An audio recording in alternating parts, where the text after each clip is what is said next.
Good afternoon, and hope you all had a nice lunch break, and thank you to all participants from Europe, associated countries, and all around the world for your interest and for joining this next session of the Info Days on Horizon Europe, Cluster 6 for the Work Program 2015. I welcome you all to this next session in which we focus on the topics in the 2025 call on innovative governance, environmental observations, and digital solutions in support of the Green Deal. My name is Peter Wehrheim. I'm head of unit in DG Research and Innovation in the unit Bioeconomy and Food Systems, and I will be your moderator this afternoon, at least for the first part of this session until a 3:15 o'clock. Then we will have a break of about 15 minutes, and the session will resume at around 3:30. And then my colleague Orsolya Frisson-Somogi, Deputy Head of the Research and Innovation Unit in DG Agriculture, will take over. Dear colleagues, let me repeat just a few housekeeping rules which were mentioned in previous sessions of the Info Days, but not all of you might have participated, listened in. Therefore, let me repeat them. We invite you on the next slide, please, to ask questions on the topics presented in this session. Please do use Slido to ask and transmit your questions. You can simply, as shown here on the slide, go to the Slido homepage and enter the code hashtag CL6 InfoDay or scan the QR code you see on the right-hand side.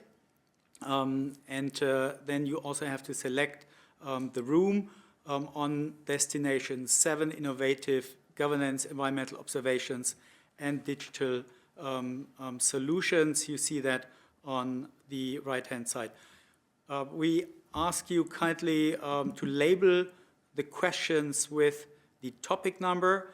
For example, if you are interested in aspects related to the topic Horizon Cluster 6 Work Program on Governance 05, please put the number Governance 05 and then pose your question. Please let us also kindly ask you to refrain from raising questions on evaluation procedures as these issues have been dealt with in the session Key to Success yesterday morning, and if you have missed that session, you can also watch the respective recording online.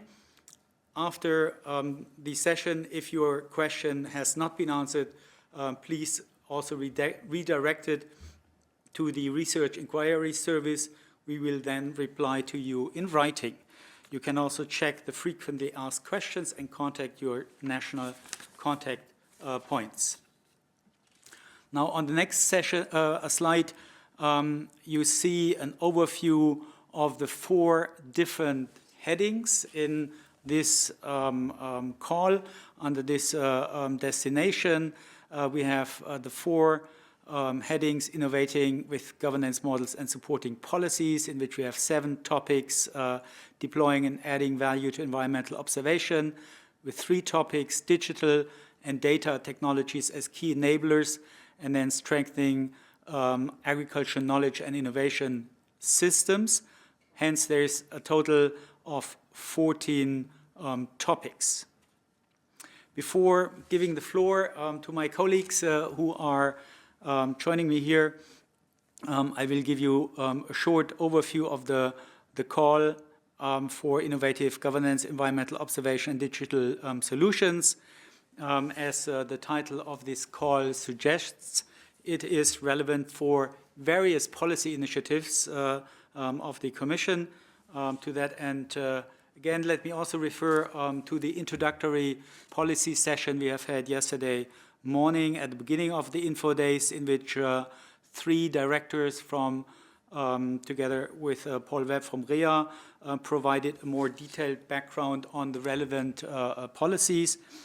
In the session yesterday, it was also mentioned that research and innovation continues to be an engine in view of implementing the European Green Deal and developing it further. In case you have missed this session again, you can rewatch it and look at the recording, and you will find this again on the webpage for these info days. Let me therefore repeat only very briefly initiatives that are particularly pertinent to the topics in this call. You see them listed here on this slide. On the one hand, the Commission adopted last year the communication on biotechnology and biomanufacturing in the EU. We are working on an update of the EU bioeconomy strategy. The proposed activities in this call will also support the implementation of the Common Agriculture Policy and the Vision on Agriculture and Food, the EU biodiversity strategy, the Nature Restoration Law. They will also support the implementation of the EU Zero Pollution Action Plan, the European Ocean Pact, and the EU Arctic policy. And in addition, this call will also support EU policies in the fields of cyber, data, and digital technologies and services, such as the European Data Strategy, Europe's Digital Decade Policy Program, and the Artificial Intelligence Innovation Package. Last but not least, and you see that on the right-hand side of this slide, let me make reference to the Horizon Europe strategic plan, where it is argued that proposals should ensure that we develop innovative governance models and tools enabling sustainability and resilience. It is obviously relevant to explore what the link between the topic of interest to you and the most pertinent European policies related to the topic you are interested in are. On the next slide, let me simply share a few facts and figures about this call. As you will be aware, the opening was on the 15th of May, and the closing will be on the 24th of September 2025 for this single-stage call. You will have roughly 4 months time. Overall, the call has a budget of 129 million euros and comprises a total of 14 topics, of which we have 8 research and innovation actions, 4 coordination and support actions, and 2 innovation actions. And we hope that this call will fund a total of 22 projects. Now, on the next slide, you are just reminded that we will first start out with topics under this heading, Innovating with Governance Models and Supporting Policies. The second half of the session will be dedicated to the other 3 headings in this call. The 7 topics under this first heading will be presented in 2 blocks. In the first block, we will have agriculture-related topics, and then in the second block, we will have bioeconomy-related topics. After each block of presentations of individual topics, we will open the Q&A session in Slido, as mentioned earlier. We will take as many questions as possible, given the time constraints. However, if any questions will remain unanswered, as explained in previous sessions, please send them to the Research Inquiry Service. We will then reply in writing, and the replies will then also be made publicly available and accessible for everyone to ensure highest transparency. During the session, we will favor questions which are really focused on the topics, general and horizontal questions, for instance, related to evaluation criteria and processes, have been addressed in plenary sessions. With this, ladies and gentlemen, let us continue and with the concrete topics. On the next slide, You will see the first topic. Let me introduce my colleague from DG Agri, Fanny Leclou, a policy officer in the Research and Innovation Unit of DG Agri, who will provide further context on two topics: improving analytical capacity and understanding of the bargaining power and interactions of farmers with the operators of the value chains, and secondly, upscaling innovative payments to support farmers in the delivery of agri-environmental climate public goods. Fanny, you have the floor, and 6 minutes in total to present these two topics. Please, over to you. Thank you very much for giving me the floor to start this session, and well, good afternoon to all.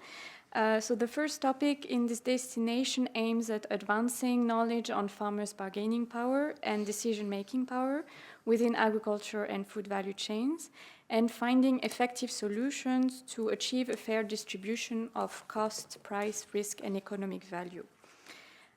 Farmers are facing growing challenges and uncertainties that are increasing price and farm income volatility, and reinforcing their position in the value chain is a key factor of their ability to secure a fair revenue and the economic resilience of their business.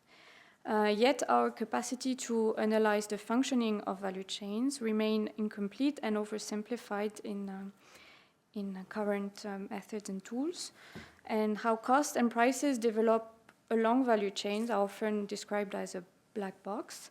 So the motivation of this research and innovation action, consisting of one grant of 6 million euros, is to contribute to unlock a bit this black box. What is key is that proposal should involve the effective contribution of social science and humanities. In terms of expected outcomes, the successful proposal is expected to contribute to improved knowledge and analytical tools to assess value chain functioning, starting from the input industry, so the upstream of farmers, up to the consumers, so the downstream. They should also contribute to, the proposal should also contribute to identified evidence-based solutions, reinforcing farmers' position in the value chains, and contribute to more sustainable, transparent, and resilient EU value chains. In terms of activities, proposal should provide an analytical framework and tools to capture the diversity of structures of EU value chains, model key economic indicators such as cost, price, risk, and economic value and margins along selected value chains, considering a different economic context, price patterns, etc., and characterize potential market failures and unfair trading practices.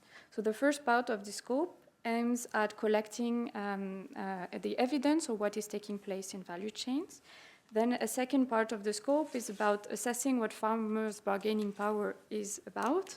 So with that, we ask the successful proposal to develop and/or improve indicators on farmers' bargaining power, and to analyze interactions or characteristics of value chains and their operators that affect farmers' bargaining power. And finally, we want the proposals to explore policy and business solutions and tools to reinforce farmers' bargaining power. So that's it for this first topic. Can I already switch to... You can continue directly, yes. Thank you. So the next topic aims at upscaling innovative payments for environmental services, which are supporting farmers in delivering public goods through economic incentives. So far, payments for environmental services initiatives remained limited to relatively small scale. Therefore, the motivation behind this topic is to address remaining barriers to their upscaling and long-term implementation, so that they become more operational and effective at contributing to the climate and biodiversity objectives of the European Green Deal, but also of the CAP. This topic will fund two innovation actions of 6 million euros each to boost innovative payments that incorporate result-based, collective or spatially coordinated approaches for which past research showed high potential to improve the environmental effectiveness of farmers' interventions. The successful proposals are expected to contribute to achieve a boosted participation and engagement from farmers who are benefiting from those payments, and business and other relevant stakeholders that are involved in the financing or in the governance of those payments for environmental services. So to boost the participation and engagement in innovative payments. Then we also expect the successful proposals to enhance governance, financing capacity, and implementations of those innovative payments adapted to the diverse context, and ultimately to contribute to improve the delivery of public goods by EU agriculture with positive socioeconomic and environmental outcomes. In terms of activities, proposals should develop and or improve and test, pilot, and evaluate innovative payments in real-life conditions, considering a diversity of farming contexts. Note that we ask for a specific focus on mobilizing private funding and evaluating socioeconomic impacts and financial viability. Develop and or improve approaches for fair remuneration of farmers in those payments. Develop and or improve and apply robust and cost-effective monitoring of the environmental services provided by farmers. Also to identify barriers, enablers, and solutions for upscaling innovative payments. And finally, to support capacity building, training, reskilling, and education that will enable to implement the solutions by all the key stakeholders. Potential applicants should note the following: that the proposal should implement the multi-actor approach, that the Joint Research Center may participate in the consortium, and then the involvement of SMEs, in particular of farmers, is encouraged, and as an option to facilitate their engagement, proposal could provide financial support to third parties.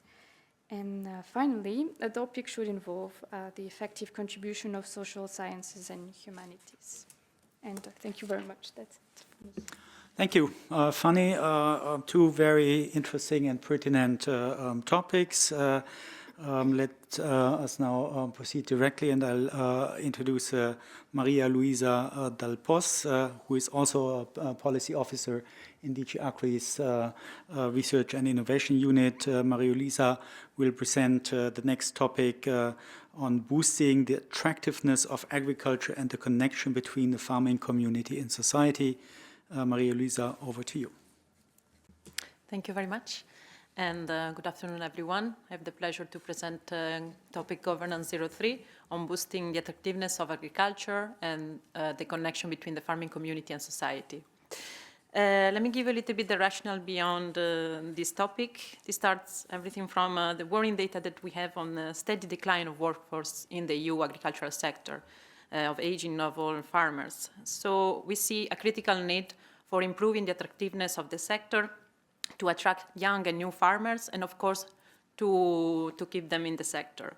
So if we want to develop better policies and business strategies, which are really effective, one of the first things is to better understand how farming is perceived by the society and the wider community, and how this perception is determined by socioeconomic and different other factors.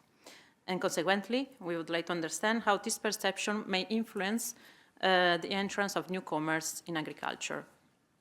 So in order to make the sector more attractive for new farmers and new entrants, as expected outcomes, the successful proposal should improve the perception of agriculture and the communication around it, as well as improving the communication and the connection between the farming community and society as large. Another expected outcome is to improve the knowledge that we have on these socioeconomic and different other factors that are influencing the attractiveness of the sector. And finally, the project's result should also allow different actors to make use of these new discovered strategies, solutions, and practices. So as part of the scope, the proposal should improve the understanding of the different factors and conditions that are influencing an attractive sector, and understand also how farmers see and project themselves in the future. Then the successful proposals should influence, should analyze the identified factors, and then analyze how farmers interact within their own farming community, but as well as with the wider society. Proposals should also explore the perception of different actors and the communication currently made on farming, and then trying to improve this perception thanks to the cooperation between cultural and creative industries. The project as well, and here it comes the innovation part, should identify and map agricultural education training programs, the ones that are already existing, and then provide recommendations on how to improve the design to make it more appealing for new farmers, new people interested to join the sector. And then by analyzing existing solutions and propose new ones, if not existing, good practices, initiatives and approaches that aim to improve the attractiveness of the farming, promote them and widely disseminate to all the relevant actors. So as you can understand, it's important to note that this topic includes interdisciplinarity. It's very important also to include social science and humanities, all these disciplines. And the proposal may involve also arts, marketing, cultural disciplines, and beyond. It's a research and innovation action of 12 million, so we will expect to fund 2 projects, and lump sum, it's a possibility as well. Thank you very much for your attention. Thank you very much to both presenters and speakers. After these first 3 topics, we have now the opportunity to invite you to come in with your questions, and we will try to provide answers. As indicated, please submit your questions via Slido. I will read out the questions that my colleagues from the Research Executive Agency will select once they come in. And then we'll try to respond. We have heard 3 interesting topics, and here are the first questions related to the second governance topic on upscaling innovative payments. So I would ask Fanny to come in on this question. Do you expect us to focus on the conceptual level or on concrete and practical implementation of schemes in regions? Thank you very much for this question. The topic governance 2 is an innovation action. Therefore, the focus should really be on the concrete and practical implementation. Yet there is also part of the scope some element to make sure that as part of the purpose of this topic is also to use the available knowledge and to make sure that those who are part of the solutions have access to this knowledge. Therefore, the conceptual part is also crucial to be involved. But in terms of activities and on how to achieve the expected outcome, then it should really be on the operational aspect of the payments for environmental services and with concrete and practical elements. I hope that answers. Very good, thank you. And to keep you busy, there are 2 more questions related to the same topic. Maybe we can take them also together. Are you focusing on knowledge about how to scale up payments for environmental services or schemes, or for scaling adoption within the project's lifetime? And the other question is, why are SMEs a specific priority to this topic and not the wider business sector? Again, over to you, Fanny, please. Thank you. I think the first question on are you focusing on knowledge about how to scale up or for scaling adoption within the project lifetime resonates with the previous one. So I think if I'm not missing it, I would then build on what I previously said, that the main focus of the topic is really to advance on concrete scaling adoption of those innovative payments, but still that of course the knowledge component and making sure it is used and reinforced for the stakeholders involved is also key to the topic. And then for the SMEs, well, of course, the wider business sector is invited to apply and to take part in their consortium. They are eligible as by default, and naturally there is a focus on the private sector in this topic. So they are also in part of the priority, let's say, but for why there is a specific focus on SMEs and in particular on farmers is that they usually have sometimes more difficulties in joining such consortium.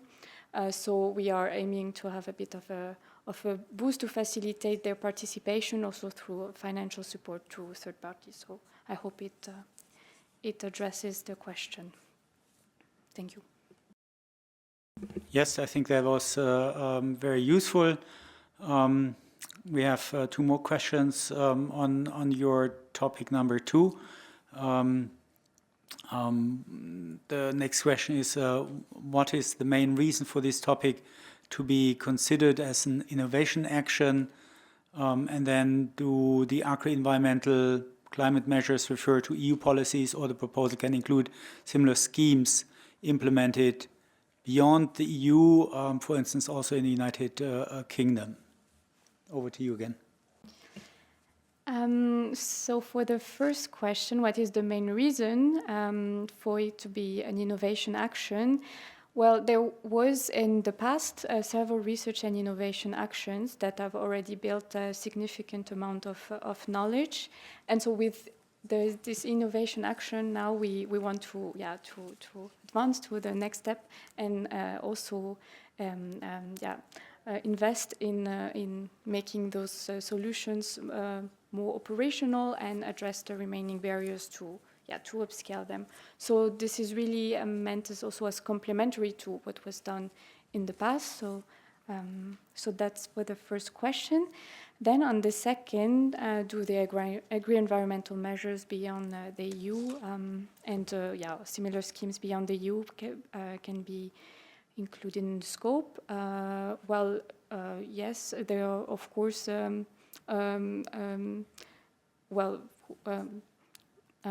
of course, since the participation is open beyond the EU to the associated countries and beyond, so I would say yes, that of course there is no specificities to the EU geographical area in terms of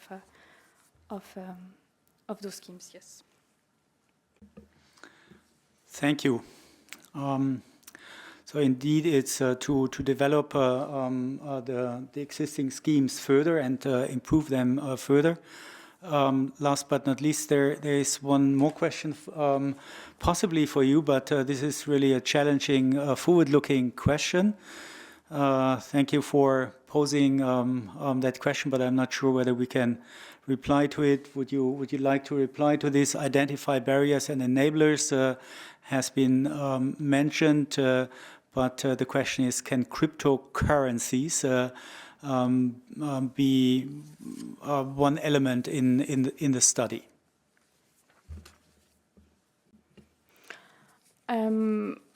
Well, I would say that by default, it can be considered in the proposals. You will then have to demonstrate that the fit with the topic. So I don't have a priori answers to this. By default, it's not excluded. So I guess that answers the best way I can. I think that was a good reply. Anything goes, anything is possible, which you also as applicants find can be competitive. Let me now ask my colleagues whether there are questions on the other topics. Then I would propose that we possibly move to, yes, indeed, the third topic. I don't know whether there are any questions on topic number 1, but we first move to the third governance topic, and I'll see whether Maria Luisa would like to come in on these. The first one is how many years of implementation is expected for this project. Would you like to apply on this, please? Yes, well, actually, this is something that we cannot say in the sense that it's up to the consortia and to the applicants to decide the number of years that are necessary to complete all the activities. So normally, a research and innovation project of Horizon Europe that can take between 3 or 5 years, but it can be less, it can be more. It really depends on your own discretion. Thanks. Again, as in the reply to the previous question, we do not want to be too prescriptive. We leave it open. We leave flexibility to you, the applicants, and you also need to take decisions on questions like this. What from your point of view is the best and most efficient way forward you would like to propose.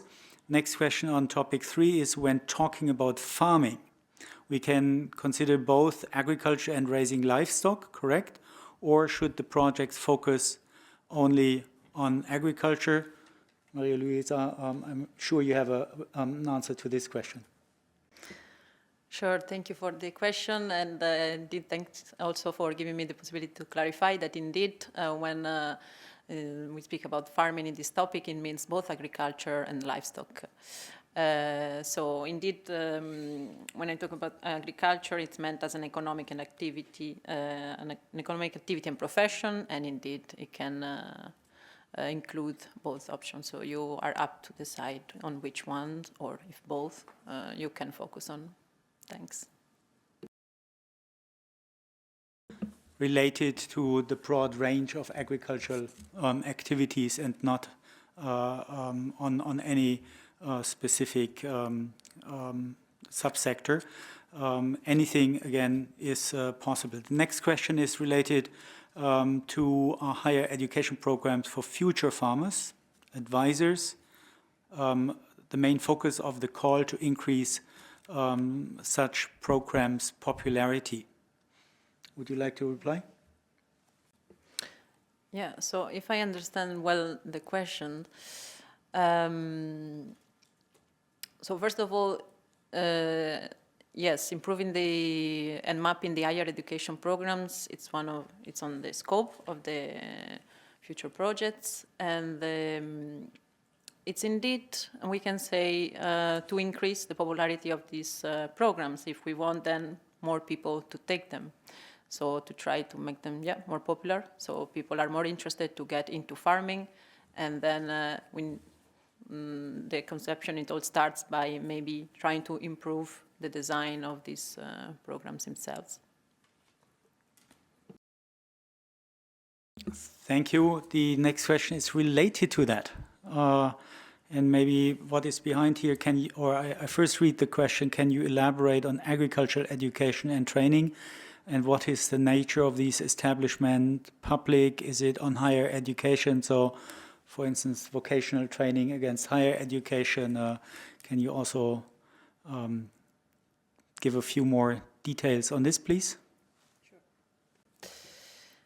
Yes. So when we talk about agricultural education and training, can be of different levels, so it can be public or private. The Eurostat defines 3 levels of training, so we can talk about practical, even the one that we learn in farms, but then also the basic agri-trainings in higher education institutions, but also a full agricultural training.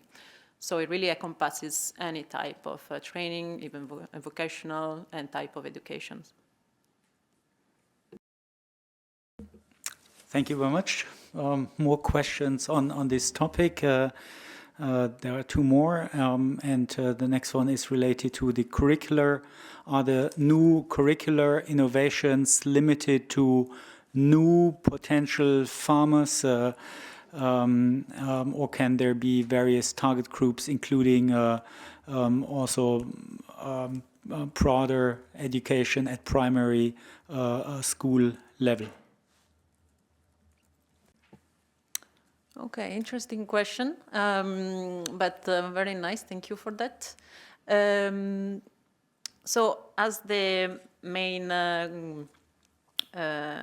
goal purpose of the winning proposal would be to improve the attractiveness of the sector, we can start from primary education as well. So indeed, various target groups can include different levels of the education. And all these innovations that the project could then bring in are not limited to new farmers. Of course, they are the main focus. When we talk about new farmers, we mean new entrants into the sector, but it can be potential future farmers. One of the outcomes is indeed to understand what's the perception of the farmers of the future. So there we are talking about medium and long term, including maybe the little farmers that will be growing and coming in a few years and become the farmers of our future sector. Okay, thank you. Again, a broad range of options for you, the participants, to decide. You have mentioned in the description of the topic that interdisciplinarity and social sciences and humanities can also play a role, and this may have triggered this last question on the use of cultural and creative industries. Should be solely focused on improving perception or also to improve the link with society. Would you like to come in on this as well, please?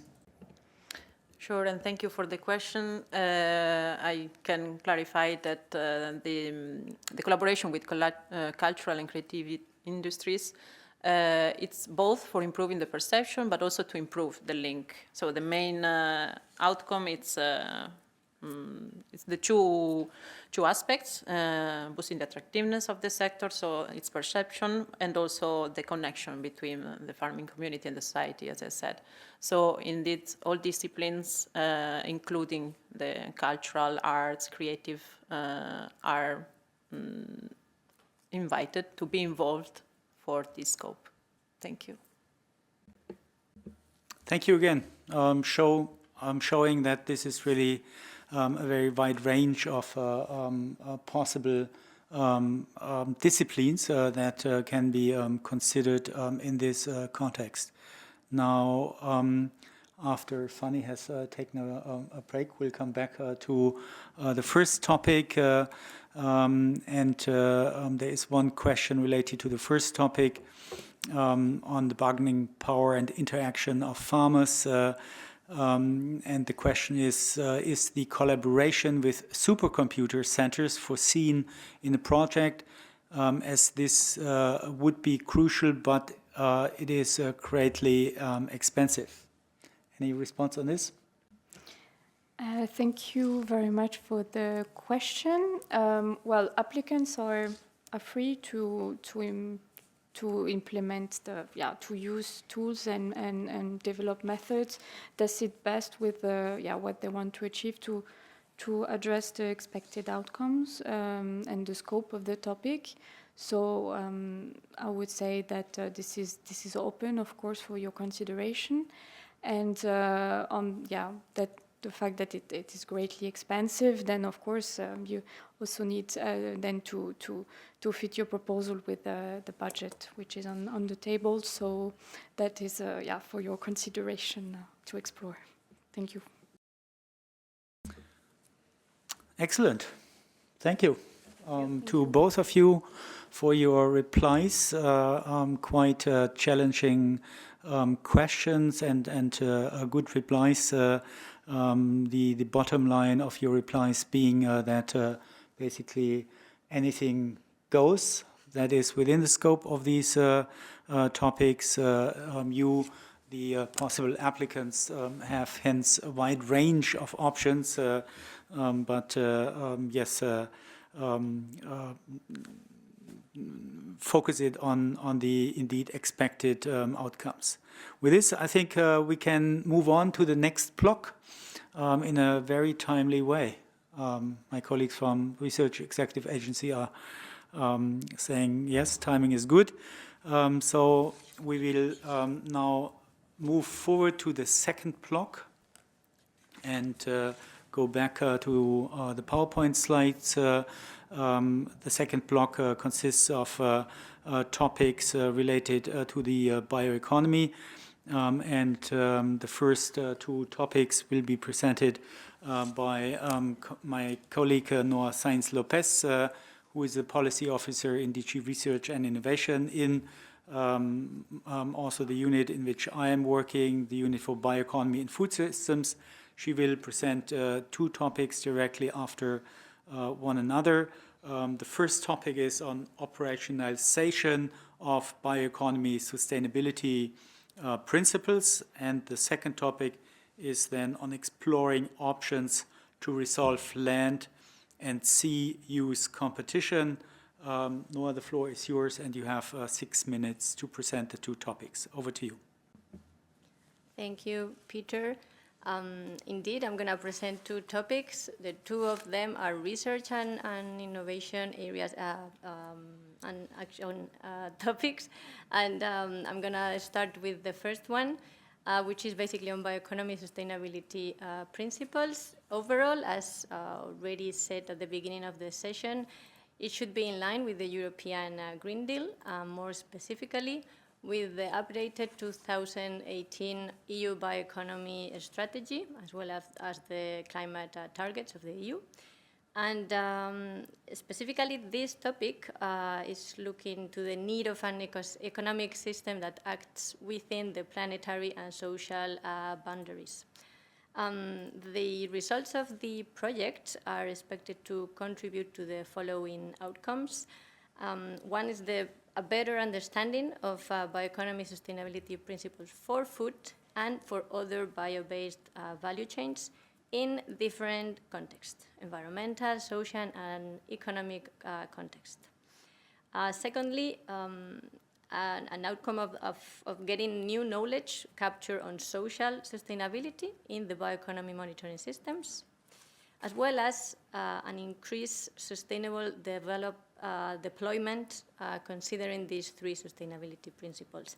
And lastly, improved knowledge of the impact of the bioeconomy development on ecosystems.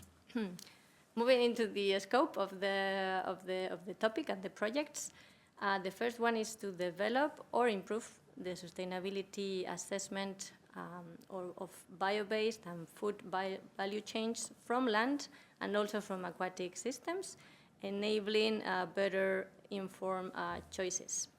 In the text, you will see that we mean transparency for businesses and consumers. Secondly, to analyze the sustainability performance of bioeconomy innovation ecosystem, demonstrating the applicability in regional case studies and the long-term feasibility as well. And thirdly, identify and address deployment challenges for the EU member states and regions and provide policy recommendations to overcome them. I would also like to highlight that please implement this in a multi-actor approach involving non-academic audience, involve the social science and humanities disciplines. Also, the JRC participation is encouraged, specifically via the Knowledge Center of Bioeconomy. And by mentioning cooperation task, we are seeking for you to look into synergies with other Horizon Europe initiatives. And international cooperation is encouraged.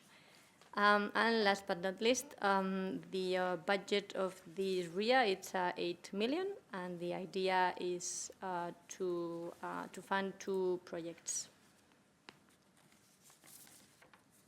And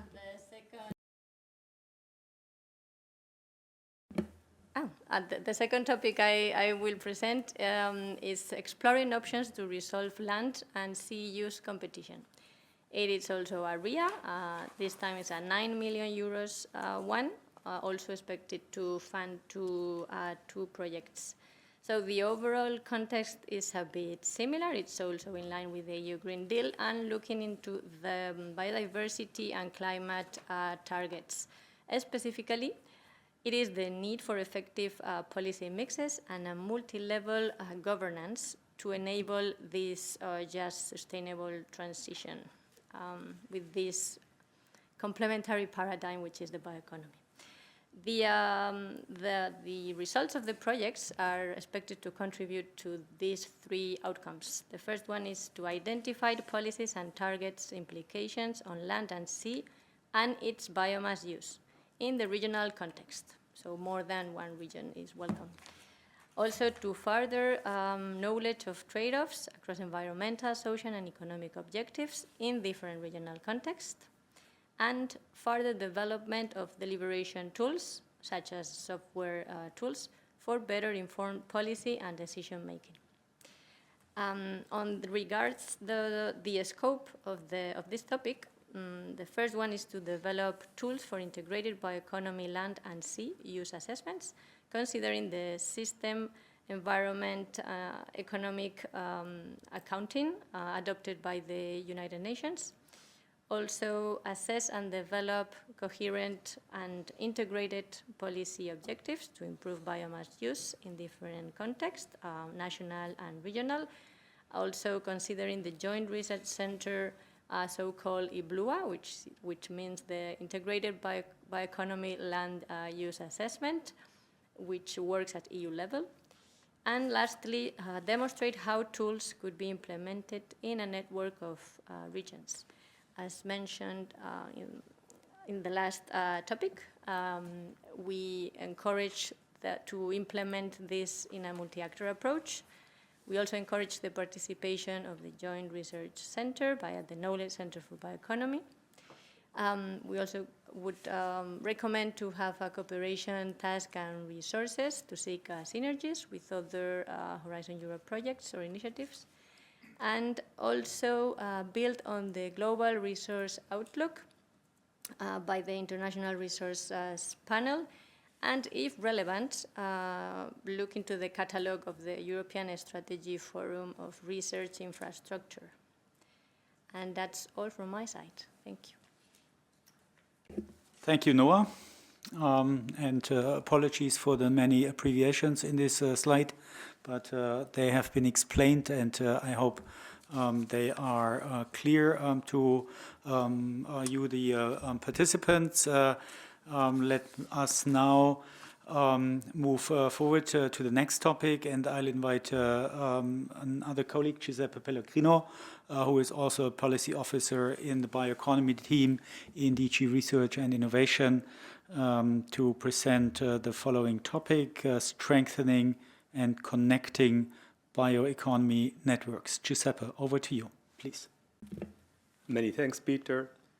Dearest participants, dear future applicant, dear all, I'm here to give you the insights you need to know to write a successful proposal for the goal strengthening and connecting bioeconomy network, which is a coordination and support action that has an indicative budget of 4,004,000 euro. What are the important elements that the Commission wishes to see in this future project? The core work of the consortium shall consist in supporting bioeconomy organization and initiatives for the creation of a single European platform for networking and engagement on bioeconomy across EU practitioners, researchers, investors, policymakers, and education providers.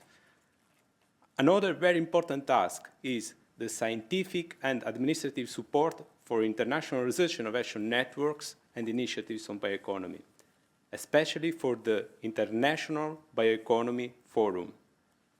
The idea is to support the International Bioeconomy Forum by enhancing the capacity to formulate research policy advice, supporting active engagement of members, connecting across research innovation, policy, and practice, helping to reach a broader audience.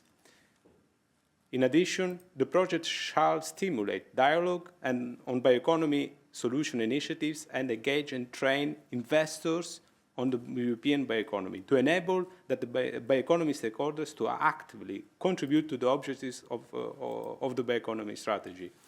Here, let me mention that the new bioeconomy strategy is scheduled for the end of the year, and there is an open consultation still going on the Have Your Say portal until the June 23rd.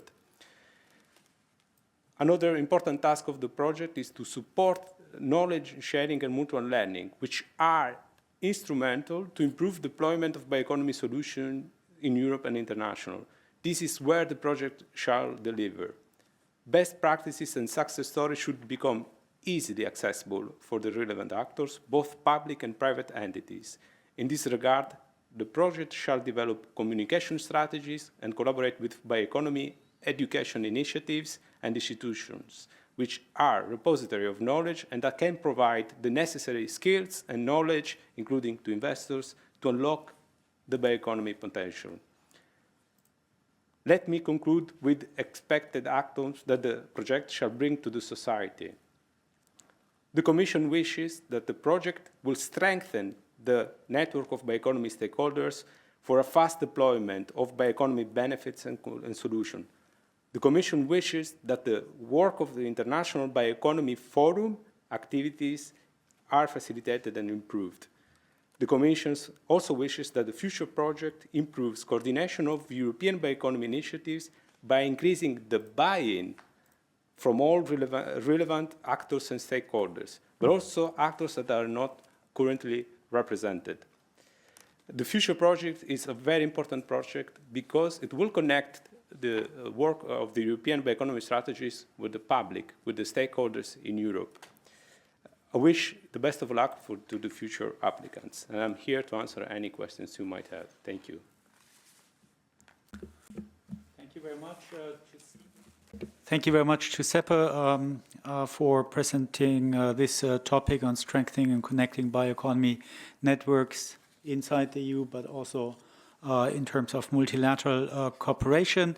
Before we come to questions, we have one more topic in this block, and the next topic will be presented by my colleague Marek Weselski. Marek is a policy officer also in our Bioeconomy and Food Systems Unit in DG Research and Innovation, and he will present the fourth topic, topic number 7 here under this governance work stream, and strengthening the European research area by enhancing the bioeconomy research and innovation ecosystems in Bio-East countries.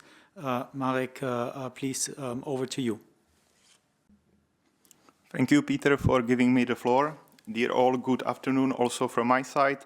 It's a pleasure for me to introduce you the following topic on strengthening the European research area by enhancing the bioeconomy research and innovation ecosystem in Bio-East countries.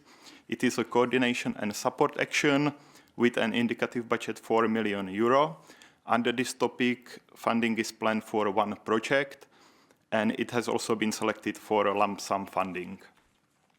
The topic focuses on aligning research and innovation agendas to promote sustainable management of natural resources, particularly soil and water resilience, but also food system security and sustainable biomass valorization in the bioeconomy.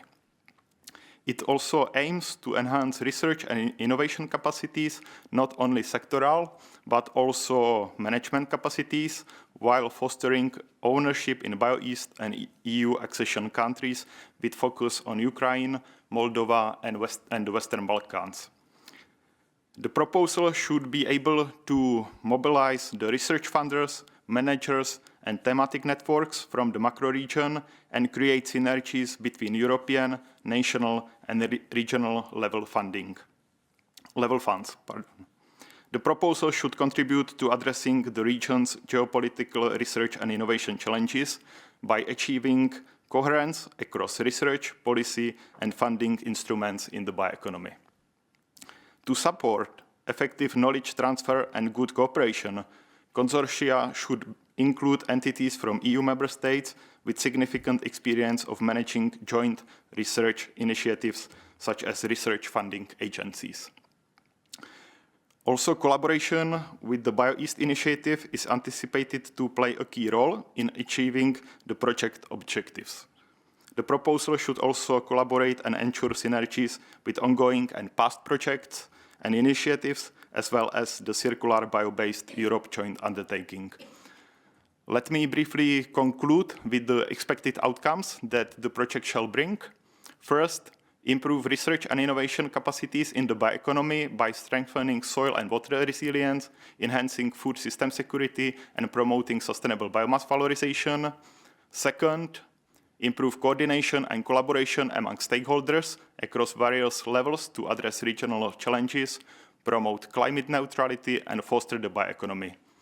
Third, strengthen the region's research and innovation ecosystem by integrating public and private stakeholders to drive projects that support socio-economic development and environmental sustainability. And last but not least, strengthen European research area by outlining a roadmap and identifying emerging thematic areas for research and innovation cooperation. This completes my overview of the topic, and I will be happy to answer your question. Thank you. Thank you very much, Marek, and thanks to all three presenters.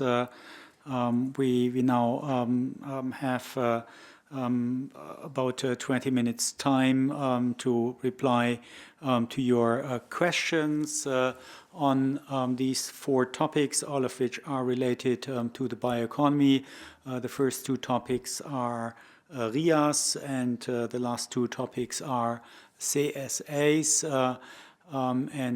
We have here a first question on the first topic in this block, which has number 4, the operationalization of bioeconomy sustainability principles.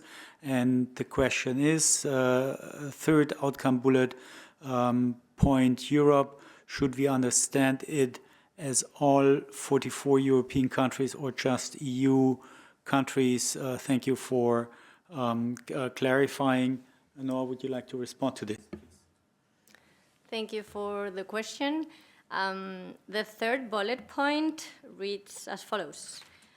Increase deployment of bioeconomies across Europe, considering environmental, social, and economic sustainability.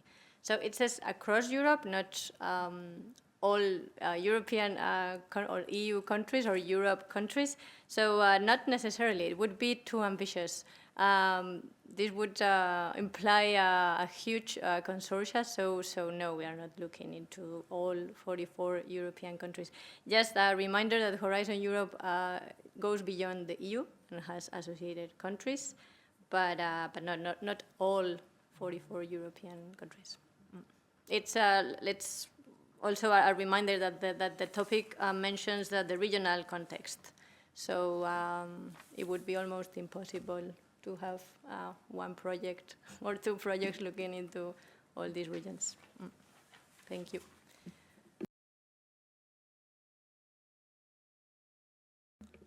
Thank you for this reply. Noah, on this topic, are there other questions? Yes, there are more questions coming in now related to the CSA. The topic number 6 on strengthening and connecting bioeconomy networks. That's a question for Giuseppe Pellegrino. The question is, train investors, you mean investment banks, to be included in the consortium as well? Yes, many thanks for the questions. Let me please clarify that we don't mean just investment banks, but we mean also any other actors who is willing to invest, so not only investment banks. So this is the first clarification I'd like to give. The second clarification is answer that I would like to give is about the consortium. I think here it's upon your choice to choose who would like to put in your, the members you would like to have in your consortium. So this is upon your discretion. Thank you.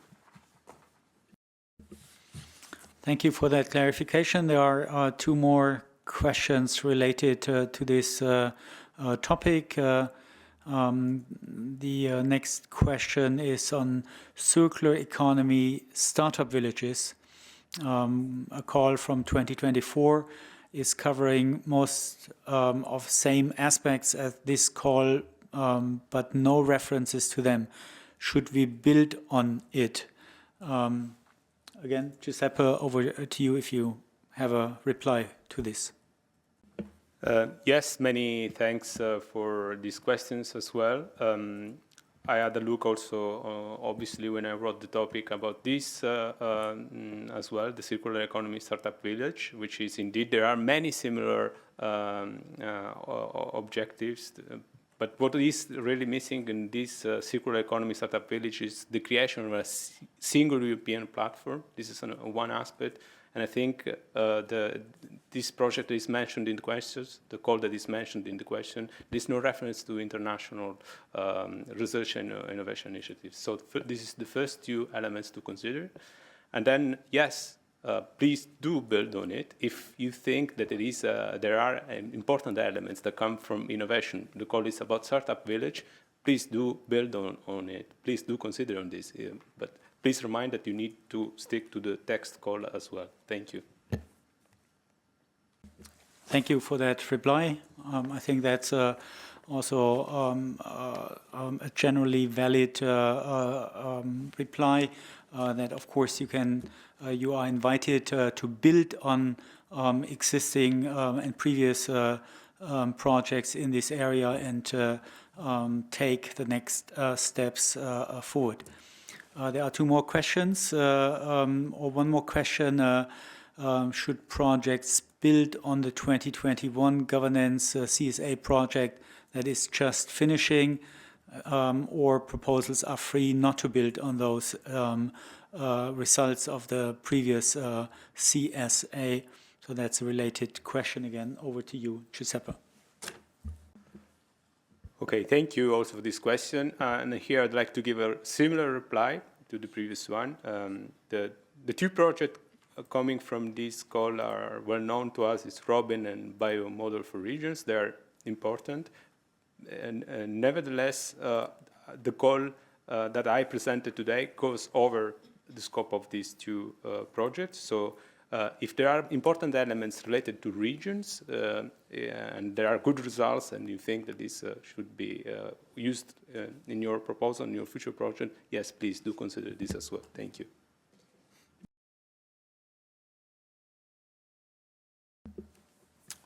Thank you, Giuseppe and Noah, for your replies. At the time being, I don't see any other questions. I'll give you a moment to decide if you still want to ask any other questions. We only had questions on two topics, on one of the RIAs and one of the CSAs.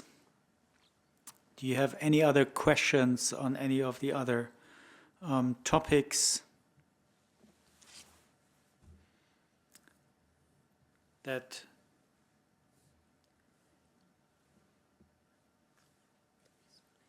we do have questions on the next topics then?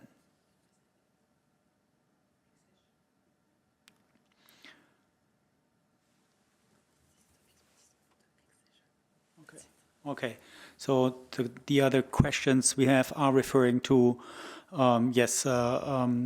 projects that will be presented in the next session. Therefore, we do not want to present or take them at this point. Let me check again. There are no questions on these four bioeconomy topics anymore. Therefore, thanks very much to the three colleagues who presented these topics, and we hope that with this you, the participants, and possible applicants have more clarity. Thanks very much for your active participation and the interest in this 2025 call on innovative governance, environmental observations, and digital solutions in support of the Green Deal. Please bear in mind this was only the first part of this session. The first group of projects have been presented. The second group of topics will be presented after we are all taking now a short health break of 15 minutes. The Info Day session dedicated to the second part of Destination will resume at around 15:30, and hence you can have a longer coffee break. I also take the opportunity to inform you that at the end of the session on Destination 7, there will also be a session that is exclusively dedicated to the EU partnerships in Cluster 6. Please take part in that if that is of interest to you, and then have a good coffee break, and thanks for listening into this first part of the afternoon session.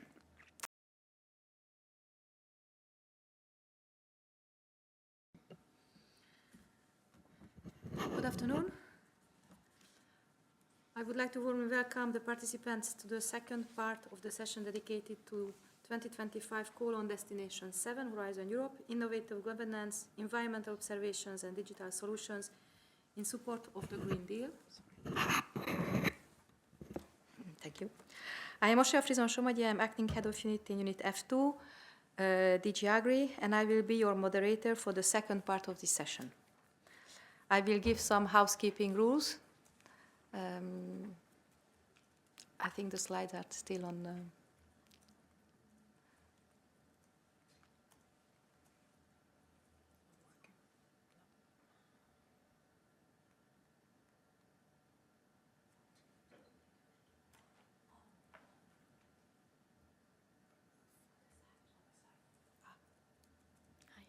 It's great. So now we are there. It works. I hope you see the slides. So first, the housekeeping rules. As usual, you will be able to raise questions via Slido. You have different methods to do so. You can use the QR code or going directly to the site and then introduce Cluster 6 Info Days, and after to select the destination. As I said at the beginning, we are in Destination 7. I would also like to ask you, if you have questions, to label it and to give the topic number. The topic number is the last part of the topic. For example, under Horizon Cluster 6 2025 03 Governance 08, please put Governance 08. It will help us to identify the topics you are referring to. I would also ask you not to raise questions related to something else than the topic itself. For example, questions related to evaluation procedure. We have had a dedicated session on that yesterday.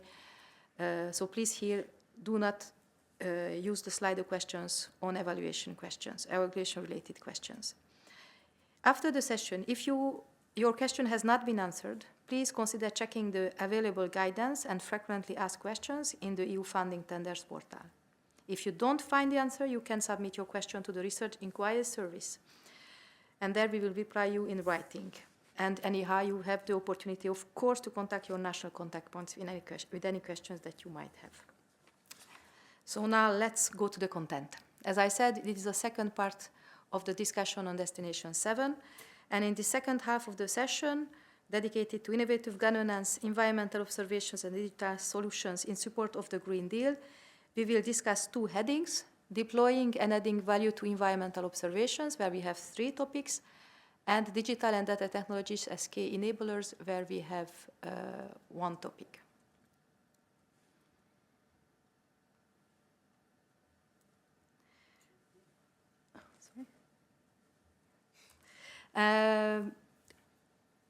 What we will do is to organize ourselves in 2 blocks, and after each block we will have a question and answer session.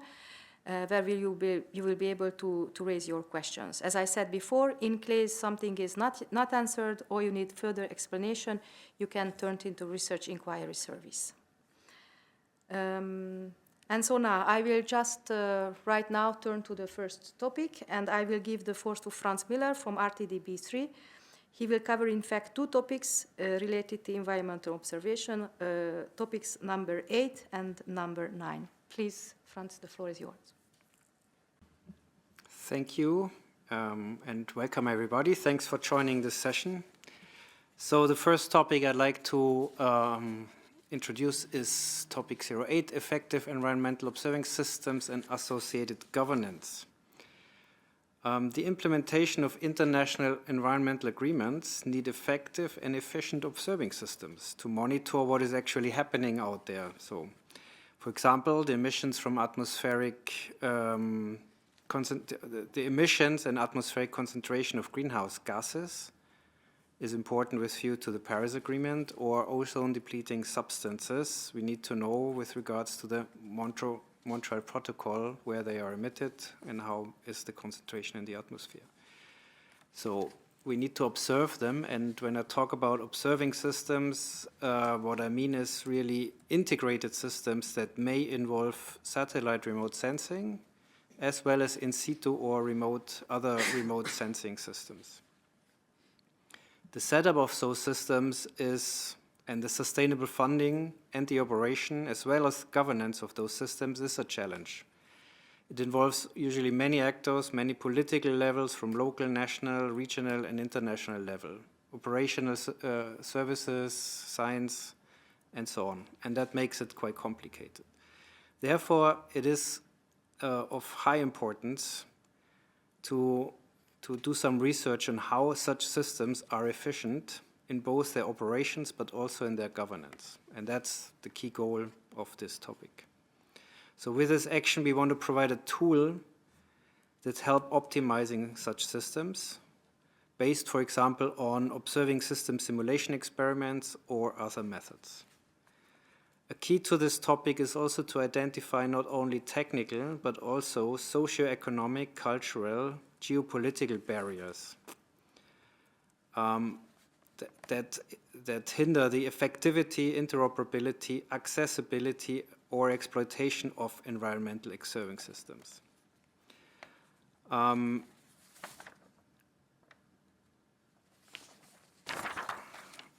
To overcome these barriers and to identify innovative, efficient, and pragmatic solutions, the inclusion of social sciences and humanity is encouraged, and it's really not an end in itself that we need to involve SSH. It is important to address those barriers, to have experts included in the consortium that have understanding of international relations, for example, or governance or intercultural communication and things like that.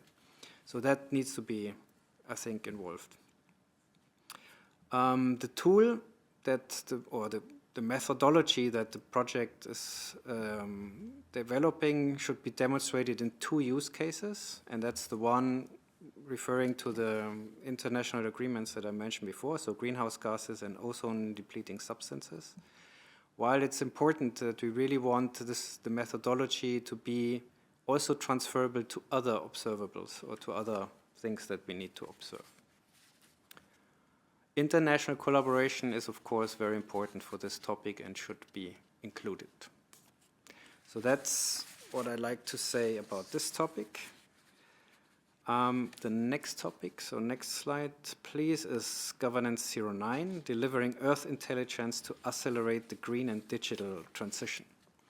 So this topic is really inspired by the new strategy of the Group on Earth Observation, GEO, and the strategy is titled Earth Intelligence for All. GEO is an international initiative which was founded 20 years ago to support the exploitation of Earth observation, to support international agreements like the ones I mentioned, or more generally, sustainable development and sustainable development goals globally. So actually, the GEO has just endorsed a new work program and has discussed the implementation of its new strategy at a very remarkable conference in Rome just 2 weeks ago. Maybe some of you have followed it. And the topic really refers to this new strategy. So the basic idea of this strategy is to use latest technology, so of the geostrategy, to include artificial intelligence and other data technologies to integrate, analyze the vast amounts of data that Earth observation systems create, and also include other sources of information like socioeconomic data to create intelligence that is really tailored to user needs for evidence-based decision making. And that's what we want to achieve here. So the basic idea of this topic is to do really exactly this in a number of geo-focus areas that are listed in the call topic, and that are, of course, related to European and international climate and biodiversity policies. So the project should contribute to geo activities and should also be active in geo and in Eurogeo, and use the geostructures and initiatives to disseminate the results and ensure the uptake of the results beyond the lifetime of the project. This is very important. Copernicus and its services, as well as the EC Knowledge Center on Earth Observation, the KCO, would also be additional or appreciated additional pathways to valorize the results of the project. As this is an innovation action, we expect these results to be complete and qualified and close to operationalization, so meaning TRL 7 to 8. Thank you. Thank you very much, Franz.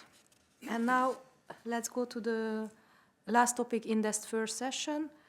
Nicolas Zigebart from RTDB4, and he will present the topic improving and integrating polar observation system in response to user requirements at local, regional, and international level. Please, Nicolas. Thank you, and good afternoon to everybody. So indeed, presenting the topic on polar observing system. It's a topic under which we expect to support 2 projects, one for each pole. Needless to say that international cooperation in polar science has always been very essential because of its remoteness, because of the harsh conditions. In the geopolitical situation today, it is even more important that the EU takes some leaderships in the coordination of polar science, and in particular in polar observing. The policy context is, of course, the EU Arctic policy and a number of policies of relevance to the European Union linked to the climate action and to the biodiversity protection. What we expect from these 2 projects is really about improved coordination and governance of the observing system, the polar observing systems, the networks, the campaigns, the systems, and more security about the long-term sustainability of these systems. We hope to get from the project an enhanced accessibility of the data, better effectiveness of the system, and interoperability of the data system, in addition to the exploitation of the data for services like Destination Earth, Copernicus, and the EU Digital Twin of the Ocean. In the longer term, the final users of these observations are different actors, but it really needs to support sustainable management of the polar regions and support decision-making process. The scope is mainly in situ marine and cryospheric observation. It's about the optimization of the observation through technologies to better campaign. It's their integration and a better governance, but it's also about shared polar variables, and I will come to that in a second. I said mainly in situ because we do expect that the project consider the future Sentinel expansion missions and that they contribute to the development and to their validations and exploitation. It is about, as I said, a better interoperable data system between the 2 poles. They are today very much disconnected. And then for the Arctic project, it's going to be important contribution to the roadmap established by Sound, and it needs to consider the local and the indigenous communities. While for Antarctica, we would like to put an important focus on the Antarctica InSync program and, of course, the activities of SCAR. So as you have heard, there's a lot of cooperation which is needed between the two projects because we want to establish shared polar variables. They don't exist today. We want to have interoperable data system between the two poles. So the two projects are expected to cooperate very closely. And then they're also expected to collaborate with tenders funded under the ESA. We have cooperation on earth science with them. So there will be a number of projects in complementary tenders made by ESA. We would like the project to contribute to the works of the All Atlantic Ocean Research and Innovation Alliance and to the EU Polar Cluster, but also contribute to the development of the 5th International Polar Year. Importantly to note, the JRC has expressed its interest in following the activities of the selected project. So when the time comes, the happy winners will be asked to talk to JRC. So I think that's it. It's about 8 million per grant, so 16 million in total. Thank you very much. So we have now the first 3 topics that has been presented on environmental observation, on delivering Earth intelligence, and the last one that we just heard on polar observation systems, and the floor is open for Slido questions. I see the first one coming. No. We have interest in so far. Any questions related to those topics? Yes, please, Franz. Maybe since while people are thinking about questions, I like to add something because probably I was not quite clear on one point on topic 08, so the effective environmental observing systems and associated governance. There are 2 use cases that we mention. One is on greenhouse gases and the other is on ozone depleting substances and F gases.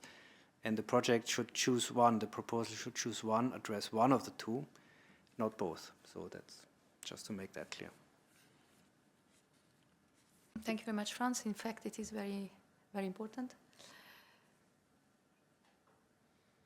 I will wait some seconds, waiting for any questions that could be related. So I repeat to the 2 topics on environmental observation. So effective environment observing systems and associated governance, and delivering Earth intelligence to accelerate the green and digital transition.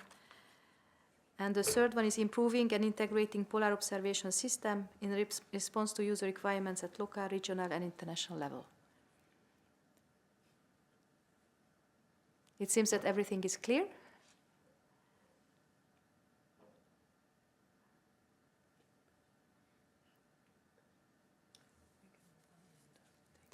We can move on, but I ask colleagues to stay, and if we are getting questions meanwhile, we will come back to them. So if you don't mind, we then go to the second block. And in the second block, we will have 4 topics. One, as I said, in digital and data technologies as key enablers, and the second block with 3 topics on strengthening agriculture knowledge and innovation systems, AKIS. So first, I would go for the topic that is related to the digital and data technologies as key enablers. I will give the floor to my colleague Francesco Decola. He is working in our unit F2 DG Agri.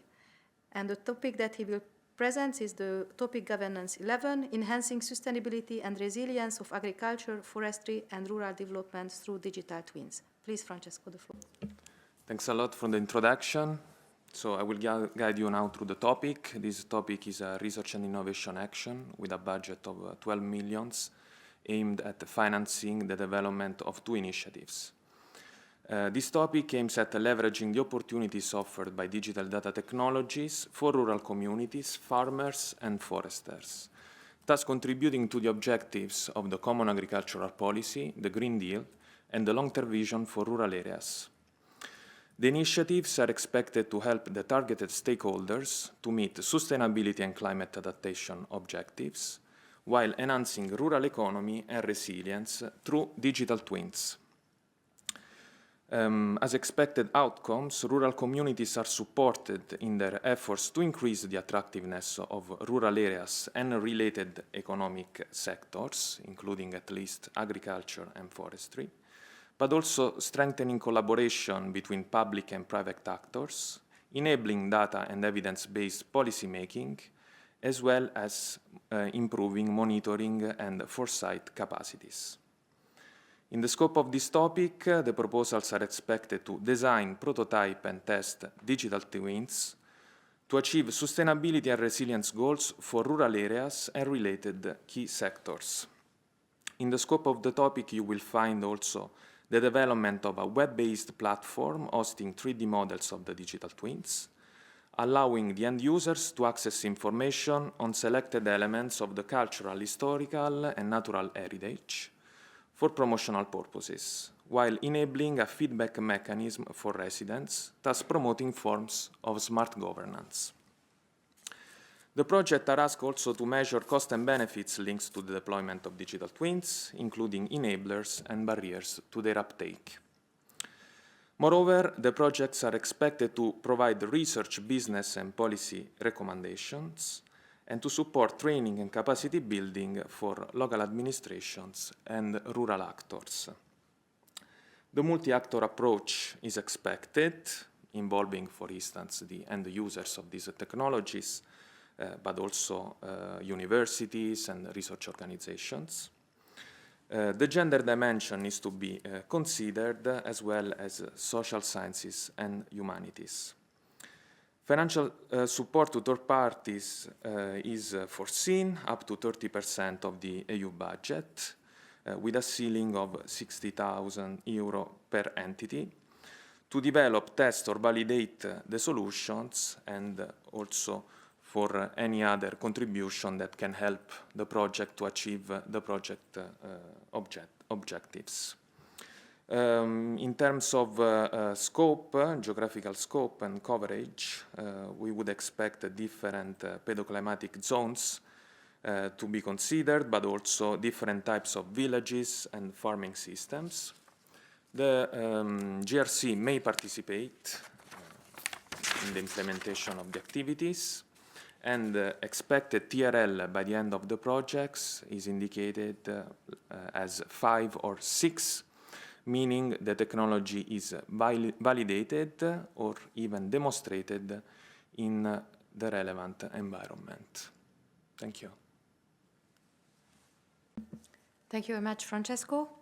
And now we will turn to the ACIS-related 3 topics, and I will give the floor to Fanny Leglou from DG Agri, Unit F2, Research and Innovation. Please, Fanny, the floor is yours.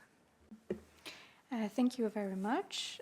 So yes, to kick off this topic presentations on the agricultural knowledge and innovation systems, also known as ACIS, I will start by presenting this first topic that aims at increasing knowledge flows to practice within ACIS via thematic networks. It aims at contributing to address a critical challenge that the solutions and knowledge developed by research are not sufficiently known and used by farmers, foresters, and rural actors, and also at contributing to the CAP objective of enhancing knowledge flows among ACIS actors. The successful thematic network is expected to contribute to finding solutions and best practices stemming from research will be presented, updated, maintained, and made accessible to their end users in an attractive and understandable way. Practice-ready knowledge and solutions will be disseminated and used by those end users. And then the ACIS at different levels, so at regional, national, and European level, will be more effective. In terms of activities, proposal should select the theme of the thematic network based on the most urgent needs of the end users. Compile effective and ready-for-use knowledge best practices and solutions that are currently insufficiently known and used in practice. Develop and share useful and accessible material using the most effective tools and channels in order to widely reach advisors and end users that will benefit from this material. Also to have a focus as part of this material to incorporate information on the costs and benefits of the practices and solutions for the end users. And finally, to feed and widely share output within ACIS. Potential applicants should also note the following, that the proposals must implement the multi-actor approach, that a specific work package should be dedicated to EAP Agri operational groups. And finally, this topic is a coordination and support action, and it is expected that one project will be funded with 3 million euros, also that there will be lump sum funding. Should I already? Yes, okay. Then I will move on to the next ACIS topic that aims this time at strengthening knowledge and skills of advisors and integrating them within ACIS via EU Advisory Network. It aims at supporting impartial, competent and up-to-date advisors and to reinforce their skills in providing holistic advice to farmers. The successful advisory network is expected to contribute to achieve a strengthened integration of impartial advisors within ACIS. Those advisors will be better equipped with the necessary knowledge, skills, and tools to efficiently support farmers in achieving sustainability across its different dimensions, so economic, environmental, and social sustainability. And there will be an accelerated and wide dissemination and use of these knowledge and solutions by farmers.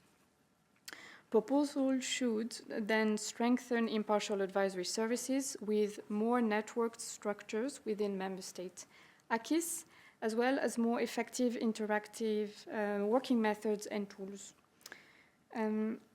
They should also improve the provision and management of knowledge that is useful for practice, organize activities to improve collaboration between advisors, and also to support that, to develop engaging working resources for advisors.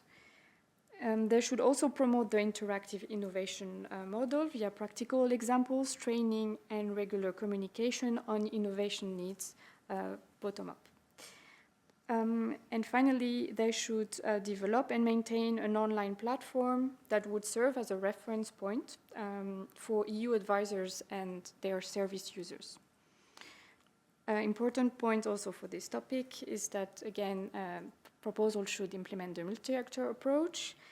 Also, that 50% of the people joining the consortium should be impartial advisors. To this end, to facilitate this participation, proposals may involve financial support to third parties to ensure the involvement of advisors from across the EU. And finally, the project to be funded should run for at least 7 years. It will be a coordination and support action with an expected budget of 10 million euros. And then to conclude with the ACIS part of this session, we can move on to the next topic, which this time is a research and innovation action that aims at preparing farmers, their workforce, and advisors to the future of agriculture by providing the relevant knowledge, skills, and competencies at the right time and place. It aims at contributing to address the issue of shortage and mismatches of knowledge and skills among the farming community and support the related cross-cutting CAP objective of facilitating knowledge flows and skills. The successful proposal is expected to contribute to lifelong learning systems that are innovative and effective in preparing current and future generations of farmers and advisors to the future of farming. Farmers and advisors will be better equipped in leveraging change for enhanced competitiveness, sustainability, and resilience of farming systems. and there will be an accelerated access and use by farmers of new knowledge and solutions. Proposal should develop, improve, and apply methodology to identify and foresee knowledge gaps and needs for upskilling and reskilling farmers and advisors. Explore how farmers and advisors acquire and disseminate knowledge and skills. Provide recommendation to improve a lifelong learning system within ACIS. Co-create, pilot, and test new approaches and tools to stimulate those lifelong learning systems. Explore how there can be synergies between EU instruments and lifelong learning systems in agriculture. And finally, to develop and test a system to reward farmers and advisors that are engaging in lifelong learning systems. The multi-actor approach should be implemented. Proposal should also cooperate with the advisory network funded under the topic that I presented just before. And this topic should involve the contribution of social sciences and humanities. As I mentioned, it is a research and innovation action with an expected budget of €10 million. And that is all for me. Thank you very much. Thank you very much, Fanny. So now we have the 4 remaining topics that we have presented under this destination. We had first the topic presented by Francesco, Governance 11, Enhancing Sustainability and Resilience of Agriculture, Forestry and Rural Development through Digital Twins. And after we had heard the presentation of the 3 ACIS topics, topics Governance 12, 13 and 14. The 12 dedicated to thematic network, the 3rd dedicated to advisory network, and the 4th is about preparing farmers and their workers and advisors to the future of agriculture, providing their knowledge, skills and competencies at right time and places. So if you have questions, please, it's time to raise them, and my colleagues are here to respond. And I already see some questions coming in related to the digital topic. I will read the first one. I will give the floor to Francesco after.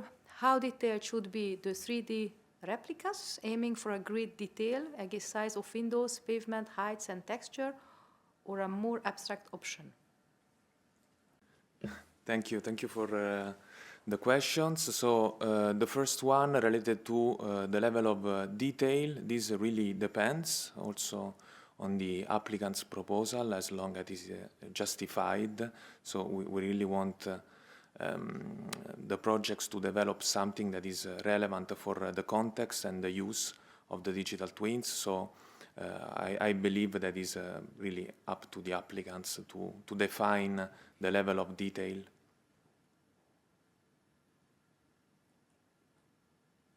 Thank you very much, Francesco. Now the question is about the digital twins, whether we are expecting to co-create the digital twins themselves or with the legal actors, or to co-create the use of the digital twins. So I would say that ideally both, because during the co-creation, let's say the definition of the needs, the involvement of end users is very beneficial, but then also related to the use, because in the end user is the final beneficiary of the tools that are developed through the project. Thank you very much, Francesco.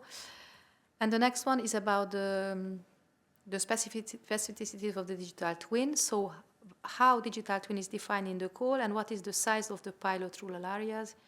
And the comment related to that, if large, it is very expensive to create a digital twin. Please, Francesco.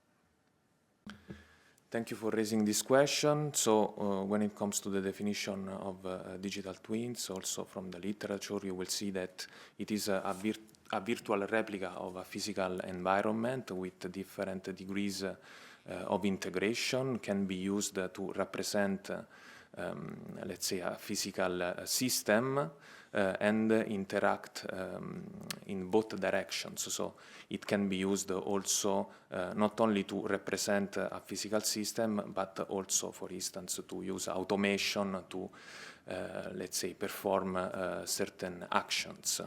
Of course, we understand that depending on the ambition of the project, the costs may change, and of course we expect the project to implement their activities within the budget available. So this should be taken into account in the design of your proposals to understand what is feasible and what not. Thank you very much, Francesco. The next one is related to third-party financing. What is the financial support third party supposed to fund in this topic? Would it be a good idea to use it for validating solutions in further rural areas? Thank you. So there are some hints in the topic description. Let's say here we included the involvement of third parties for the development, testing, or validation of the developed solutions, but this can go beyond other contributions that help to achieve the project objectives. So it's quite open. Then the second part of the question is, would it be a good idea to use it for validating in further rural areas? Yes, this can be also an idea to test it in other areas, so to create it, test it in one area and also see how this adapts to other contexts. Why not? I wouldn't exclude that. Thank you very much, Francesco.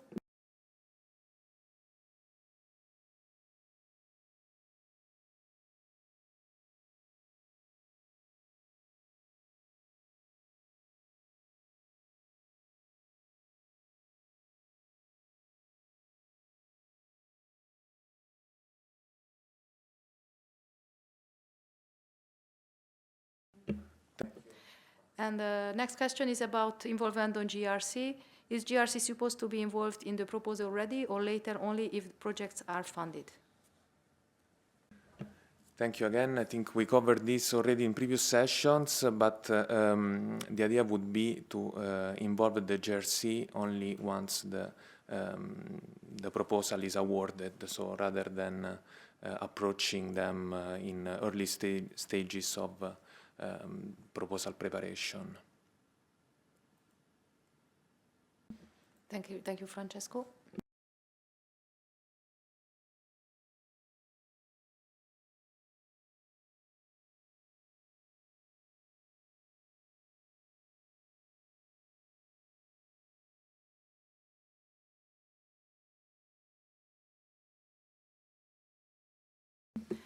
So the next one is, do you expect choice between forestry and agriculture, or should both of them be included? Thank you. This is an easy one. So both should be included, as you can tell already from the title.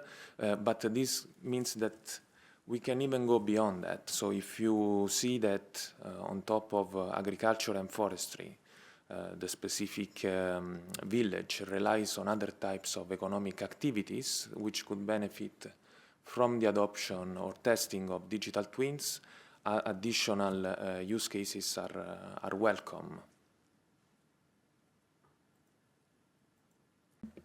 Thank you very much, Francesco. For the moment, I do not see any additional question related to the topic itself, related to governance 11.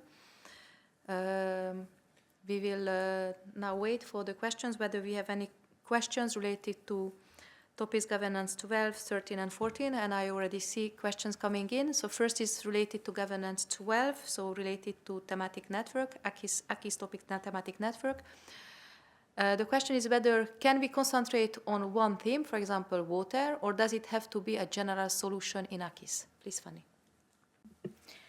Thank you very much for the question. In the call, it is said that the proposal should propose the theme of their thematic network based on the most urgent needs from the end users. So I would say that it is up to to the applicants to decide on the most pressing issues they want to address. If it's water, if it's another theme. And if you want to cover several themes, this is open to you as long as you demonstrate that you have taken into account the most important needs of the end users.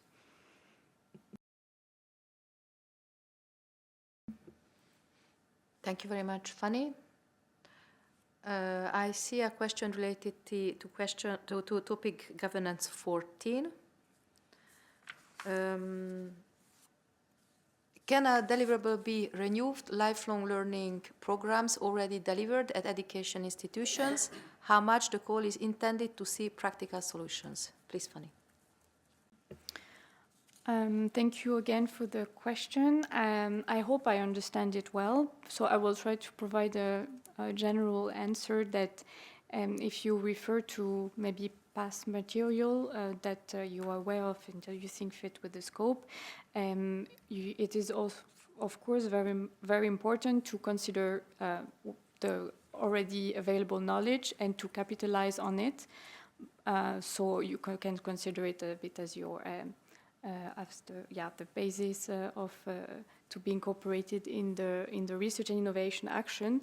But as part of the project, of course, it's important that you provide added value and that to improve the available knowledge and programs that may exist. So I hope this addressed the question.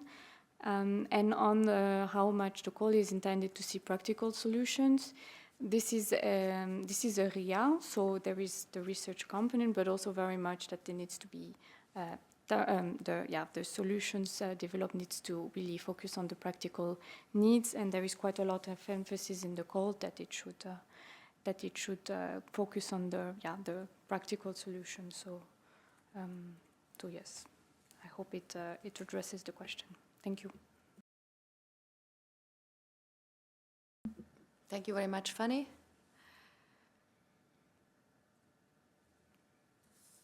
So I think, as I promised, in case there would be additional questions in the previous set of topics, we can come back to them. And I see a question related to topic governance 8.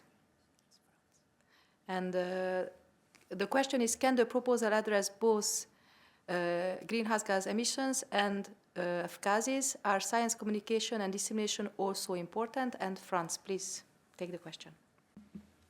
Thank you for the question. So the first part of the question, whether it addresses both greenhouse gas and F-gases, I would say it's not forbidden, but the call text clearly says that they should focus on one use case and not on both. I hope that answers the question. The second part of the question, science communication and dissemination, also important. I would say science communication and dissemination is always important in all Horizon Europe projects or calls. Please read the award criteria where this is specifically mentioned on how to address communication and dissemination. So the answer is yes. Thank you very much, Franz. For the moment, I do not see other questions, but we leave the floor open in case somebody else would like to raise any additional questions related to the topics that we have presented this afternoon. So we had a first block with 3 topics, governance 8, 9, and 10, and after we had a second block with 4 additional topics, and you can still raise Slido questions related to those 7 topics that they presented this afternoon under Destination 7, Goal 2025, Cluster 6, Horizon Europe.